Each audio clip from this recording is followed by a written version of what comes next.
Les amis, bienvenue sur cette nouvelle vidéo dans laquelle je vais te partager 3 actions que tu peux potentiellement acheter peu importe ce qui se passe dans l'économie. Donc je sais que vous adorez quand je vous cite des noms d'actions, donc c'est ce qu'on va faire dans cette vidéo. Je vous fais la première partie dans la voiture en guise d'introduction, puis on passe sur mon ordi où je vais vous montrer un fichier sheet Excel avec des valeurs et je vais vous en citer 3 potentiellement dans 3 secteurs qui me paraissent être des valeurs qui peuvent résister à tout épisode économique, donc aussi bien récession comme j'allais te le dire que des épisodes où il fait très beau dans l'économie, où tout est au beau fixe comme on dit. Donc ce qu'il faut savoir aujourd'hui, c'est que dans l'économie tu as 11 secteurs. Ok, ça c'est une chose. Tu as la technologie, les biens de consommation courante, biens de consommation cyclique, télécommunications, la santé, industrielle, matériaux de base. Qu'est-ce que je t'ai pas dit? Il y en a 11. Ouais, je les connais par cœur, mais je sais plus lesquels j'ai dit ou j'ai pas dit, donc je vais pas les répéter 2 fois potentiellement. Je te les fais apparaître à l'écran, ce sera plus simple. Donc il y en a 11.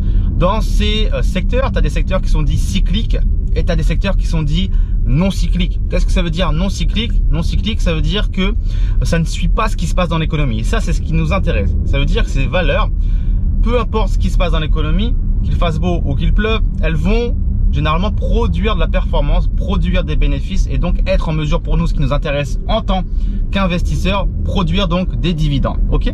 Pourquoi ces entreprises dites dans des secteurs non cycliques arrivent à verser des dividendes, à produire des bénéfices et de la performance quand même il ne fait pas beau, même quand il y a des récessions?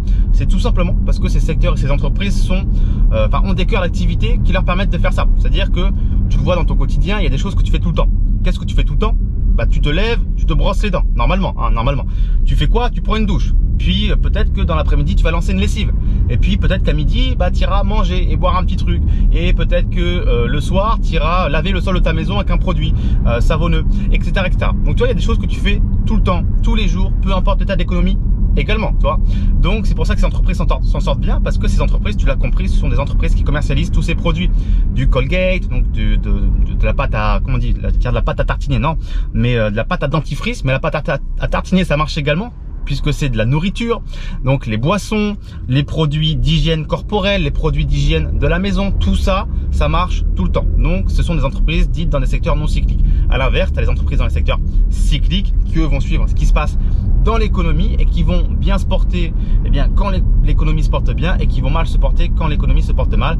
On peut penser facilement au secteur des biens de consommation cycliques où là pour le coup, tu as tout ce qui est divertissement, achat de voitures, casino, hôtel, restaurant, etc., où les gens vont aller beaucoup moins quand il y a une crise et quand il y a moins d'argent dans la poche, ce qui est logique. Donc ces entreprises vont naturellement sous-performer et moins produire de bénéfices quand il y a une crise, et c'est pour ça que le dividende est souvent beaucoup plus risqué, parce qu'il y a moins d'argent à distribuer. Donc voilà. Pour cette vidéo, j'ai retenu 3 secteurs qui me paraissent être très bien, très défensifs. C'est le secteur donc de la santé. Évidemment, on se soigne, peu importe ce qui se passe dans l'économie, c'est une priorité. Le secteur des utilities, alors en français, c'est le secteur des services aux collectivités. Donc ça, c'est littéralement toutes les entreprises qui fournissent le gaz, l'électricité, l'eau pour les villes, mais aussi pour les particuliers, les entreprises. Bref, tu vois, les infrastructures. Là, on est en train de rouler dans la ville. Il y a des pylônes électriques, ça fournit de l'électricité. Quand tu allumes le robinet chez toi, boum, tu as de l'eau qui coule. Quand il fait froid l'hiver, boum, tu tournes le chauffage, ça chauffe, etc., etc. Eh bien, ce sont ces entreprises-là. Donc, elles aussi, elles sont très défensives parce que ça fonctionne tout le temps. Ça fonctionne tout le temps. Hein. L'eau, ça tourne en permanence. L'électricité, ça tourne en permanence, etc., etc. Ok. Et le troisième secteur, ça va être le secteur des biens de consommation courante. Donc on l'a évoqué juste avant, c'est le secteur où tu achètes ta nourriture, ta boisson, ton dentifrice, tes produits de la maison, tes produits hygiéniques, ton Tampax, si tu es une femme évidemment, etc., etc. Ok. Alors évidemment, ces 3 secteurs, comme par hasard, tu les retrouves comme étant les secteurs qui référencent le plus d'entreprises parmi le titre des Dividend Kings. Donc si tu ne connais pas les Dividend Kings, qu'est-ce que c'est? Ce sont les entreprises qui ont réussi à augmenter le dividende pendant 50 ans de suite sans aucune interruption. Donc de suite et augmentation du dividende. Donc c'est un très beau titre. Et quand on regarde la liste des Dividend Kings, et c'est ce qu'on va regarder ensemble juste après sur l'ordinateur, on se rend compte que les secteurs qui ressortent le plus, c'est justement le secteur santé, le secteur biens de consommation courante et le secteur des services aux collectivités. Il y a également le secteur industriels que je t'ai pas cité ici, que j'ai pas sélectionné parce que je voulais vraiment faire un top 3. Mais ça s'explique par ce que je t'ai dit, c'est que ce sont des secteurs où naturellement tu as des entreprises qui sont capables de traverser beaucoup d'épisodes économiques un petit peu délicats. Le secteur industriel, juste pour en faire une petite note, c'est tout simplement ce qui va fournir toutes les infrastructures, on va dire, industrielles, donc tout ce qui est production industrielle. Voilà, je sais pas si ça te parle, mais voilà, ça peut être de l'armement, ça peut être tout ce qui est usine, entrepôt, production de matériaux, production de fournitures, production. Il y a énormément de choses dans ce secteur industriel. Il y a vraiment dans chaque secteur des sous-industries également, donc il y a beaucoup de choses. Et également, c'est un secteur qui est très défensif. Ok, je te propose qu'on se retrouve tout de suite sur l'ordinateur et je te montre la fameuse liste des Dividend Kings que tu peux d'ailleurs télécharger dans la barre de description ci-dessous. Les amis, on se retrouve comme prévu sur l'ordinateur où je te montre la fameuse liste donc des Dividend Kings que tu peux récupérer dans la barre de description ou sur le commentaire épinglé, je vais le mettre je pense, qui te met en fait la liste de toutes les valeurs qui en ce moment ont augmenté leurs dividendes pendant au moins 50 années de suite. Donc c'est une liste que je mets à jour une fois par an, il n'y a pas de raison de le mettre plus régulièrement à jour puisque les dividendes sont augmentés généralement chaque année. Et on voit que aux dernières nouvelles, on a 49 valeurs qui ont le titre de Dividend King. Donc, toi, j'ai trié ça par nombre d'années d'augmentation du dividende, toi, dans l'ordre ici, mais aussi par secteur, où on peut voir que, comme je te le disais, dans les biens de consommation courante, on a pas mal de valeurs.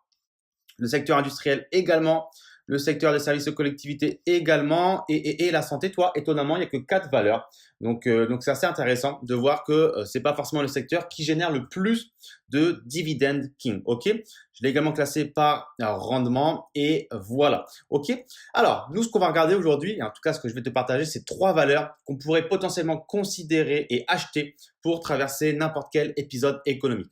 Je refais un disclaimer, j'ai dû en faire un auparavant dans la voiture. C'est pas parce que je vais te citer 3 valeurs qu'il faut à tout prix les acheter les yeux fermés. Ça ne veut même pas d'ailleurs dire que je les ai en portefeuille. Et pour être totalement transparent avec toi, à l'heure actuelle, dans les 3 valeurs que je vais te partager, j'en ai 0 en portefeuille. Elles me plaisent quand même beaucoup. Il y en a d'ailleurs une que je surveille activement et que je vais probablement rajouter à mon portefeuille très prochainement. Mais je ne t'en dis pas plus. Il faut évidemment que tu fasses ton analyse de ton côté. On n'a pas le même profil, on n'a pas le même âge, on n'a pas le même capital et plein d'autres paramètres qui font que potentiellement ce que j'achète moi n'est pas ce que tu devrais acheter. Et si tu veux voir ce que j'achète moi personnellement, il y a également dans la barre de description le service Club Dividende dans lequel je te partage tous les mois les actions dans lesquelles j'investis mon propre argent. Ok? Alors les 3 valeurs, si tu es un petit peu malin, je te les ai déjà spoilées ici puisque j'ai ouvert des onglets pour un petit peu les développer. La première dont on va parler, c'est Coca-Cola. Tu vois, je t'ai même fait un petit résumé très rapidos. C'est pas ce qu'on pourrait appeler une analyse fondamentale dans la mesure où tu vois, il n'y a que 6 lignes. Donc évidemment, il y a plein d'autres paramètres à aller regarder. J'en ai fait une analyse rapide pour la vidéo. Mais la première compagnie, la première société, ça serait Coca-Cola. Alors pourquoi Coca-Cola? Coca-Cola, si tu ne le sais pas, je pense que tu le sais quand même, c'est la plus grande société de boissons au monde. C'est plus de 500 marques dans 200 pays. Et c'est 2 milliards de boissons qui sont bues chaque jour. Tu vois, c'est une boîte qui a été créée en 1886 dans le secteur donc des biens de consommation courante. Et s'il y a une chose dont on peut avoir la garantie au quotidien, c'est qu'on a besoin de boire. Arrête-toi de boire une journée. Je pense que tu vas déjà très bien comprendre ce que c'est que de ne pas boire. Donc clairement, s'il y a une entreprise qui est anti-crise, c'est bien Coca-Cola. On va tout le temps boire. Coca-Cola comme produit, c'est quoi? C'est pas que du Coca-Cola. On peut le voir ici. J'ai tapé dans Google Coca-Cola Products. On peut voir qu'ici, il y a des jus, qu'il y a des eaux pétillantes, qu'il y a du café, qu'il y a des boissons hydratantes pour le sport, qu'il y a même des alcooliques, donc pas des alcooliques, mais des boissons alcoolisées plutôt. Et en fait, si on va sur le site directement de Coca-Cola, on peut voir qu'il y a plein de marques, certaines que tu dois connaître, d'autres que tu ne dois pas connaître. Par exemple, ici, il y en a, en fait, j'en connais aucune des 6 ici, toi, c'est assez fou. On connaît évidemment Coca-Cola, Costa Coffee, Fanta, Fusti, voilà, Innocent, de jus de fruits, Minute Maid également, Chouette. Donc tout ça, ce sont les marques qui appartiennent à Coca-Cola. Évidemment, c'est pas exhaustif ici. Il y en a bien d'autres puisqu'on a vu qu'il y avait plus de 500 marques. Donc c'est énorme. La renta, elle est de 3% au moment où je fais cette vidéo. J'estime la valeur comme étant justement valorisée au moment de cette vidéo également. Donc à savoir que je sors la vidéo très rapidement juste après l'avoir tournée pour éviter que les chiffres que je te partage ici ne soient plus bons. 61 années d'augmentation du dividende, c'est très lourd. Grosse capitalisation, 260 milliards pour un chiffre d'affaires annuel de 45 milliards. Donc, tu vois, on parle d'une très grosse boîte qui a été créée en 1886 au 19e siècle. Tu vois, c'est fou de dire que ça a été créé au 19e siècle et c'est encore là. Donc ça, c'est la première boîte que potentiellement on pourrait considérer pour traverser n'importe quelle crise économique ou n'importe quel épisode économique. Ok. La deuxième boîte, voilà, je peux quitter ça, c'est Johnson Johnson. Tu as dû le voir ici dans les onglets. Hop, j'enlève ce que j'ai caché ici. Tac, tac, tac. Donc Johnson Johnson, secteur santé. Voilà, vraiment, j'ai fait en sorte d'en choisir une parmi les trois secteurs que je t'ai cités de prédilection. J'aurais pu choisir AbbVie ou Abbott. Dans le secteur des biens de consommation courante, j'aurais pu te choisir potentiellement Colgate, qui est très très bien, Hormel Food, qui est très très très bien également, Altria, qui fait donc de la cigarette et de la boisson alcoolisée, très très bien également, Procter & Gamble également. Voilà. Toutes ces boîtes sont évidemment très très bien. On ne devient pas dividend king par hasard. Hein. C'est pas, voilà, on n'arrive pas dans cette liste-là par le coup du hasard. Toi, il y a des milliers de boîtes qui sont cotées aux États-Unis et au final, il n'y a que 49 boîtes qui ont ce titre-là. Donc, c'est pas un hasard. Donc, évidemment, toutes ces boîtes sont très très bien, mais j'ai fait l'exercice d'en sélectionner qu'une parmi toutes celles disponibles. Et d'ailleurs, c'est pas parce que j'ai choisi, par exemple, dans le secteur des biens de consommation courante, Coca-Cola que j'ai forcément Coca-Cola et j'ai même potentiellement une autre boîte dans la liste des entreprises du secteur des biens de consommation courante. Donc, ne tirez aucune conclusion de ce que je vous partage, ça ne veut rien dire. Ok. Alors, Johnson Johnson, c'est quoi? C'est une boîte donc, qui a été créée, elle aussi, c'est marrant, en 1886. Entreprise pharmaceutique qui produit donc du matériel pharmaceutique, du matériel médical, des produits d'hygiène, des produits cosmétiques. Très grosse capitalisation de 415 milliards et un chiffre d'affaires de presque 100 milliards de dollars à l'année. C'est colossal, il faut se rendre compte. 3% de renta, pas dégueu. Selon moi, sous-évalué d'environ 10% en ce moment et 61 années d'augmentation du dividende. Donc clairement, ce sont des produits que tu as probablement chez toi. Des savons, ici on voit de la cosmétique, toi, beaucoup quand on tape ça dans Google. Mais c'est voilà, probablement ici énormément de marques, mais c'est aussi du médical. Hein, si on va sur ici Wikipédia, on peut voir que tu as des produits de beauté, de skincare, self-care, etc., etc. Mais tu as aussi de la medtech, donc des produits cardiaques pour l'arythmie, pardon, avec des cathéters par exemple. Je ne sais même pas ce que c'est, de liquide embolique système, voilà. Quoi d'autre? Des produits de surgery, donc de chirurgie, énormément de choses, toi, des implants. Donc, c'est vraiment une très, très grosse boîte qui produit vraiment beaucoup, beaucoup de produits. Moi, je m'en sers d'ailleurs au quotidien pour les produits AQVU, toi, les lentilles de contact journalières. Je suis client chez Johnson Johnson. Voilà. Troisième boîte. Dans le secteur, donc cette fois-ci, on avait dit des services aux collectivités. J'ai choisi de retenir laquelle, c'est Northwest Natural Holding, avec le magnifique accent français. Voilà, j'aurais pu en choisir une autre. Évidemment, toutes les autres boîtes sont très très bien également, mais j'ai choisi celle-ci. Alors, on va en parler un petit peu plus en détail. Cette boîte-là a été créée en 1859. Donc, tu vois, encore une fois, les trois boîtes ont été créées au 19e siècle. Cette boîte, elle fait de la livraison de gaz naturel et d'eau pour les clients du Nord-Ouest Pacifique aux États-Unis. Donc, il y a un très gros monopole, il faut le savoir, dans le secteur des services aux collectivités. Généralement, c'est une situation de quasi-monopole pour toutes ces boîtes-là qui, encore une fois, fournissent du gaz, de l'électricité, de l'eau, etc. Donc, on est sur des business qui sont chiants. Hein, toi, c'est fournir plutôt du gaz naturel, de l'eau, traitement de déchets, traitement d'eau usée. Tous ces trucs-là, c'est pas sexy. Tu vois, tu vas pas arriver en soirée et dire, moi, j'ai investi dans une boîte qui traite les déchets, tu sais, les mecs qui ramassent mes poubelles et après ça va dans des usines pour traiter les déchets et les recycler. Non, c'est pas sexy, mais c'est rentable, c'est récurrent. On produit énormément de déchets, il faut les traiter, il faut les recycler. Donc ça, c'est extrêmement rentable. Cette capitalisation, elle est beaucoup plus faible, 1,6 milliard, mais quand même 1 milliard de CA à l'année. Hein, c'est pas une petite boîte quand même, c'est clair. 67 années d'augmentation du dividende.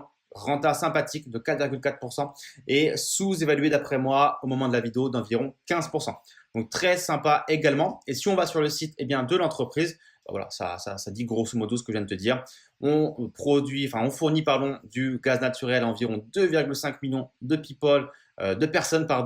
On délivre également de l'eau naturelle. Donc voilà, on a un penchant pour l'énergie renouvelable, pour décarboniser, pour faire une transition vers la décarbonisation. Je ne sais pas si ça se dit ce mot, mais tu as compris, je pense. Donc voilà, grosso modo, ça résume ce que je viens de te dire ici.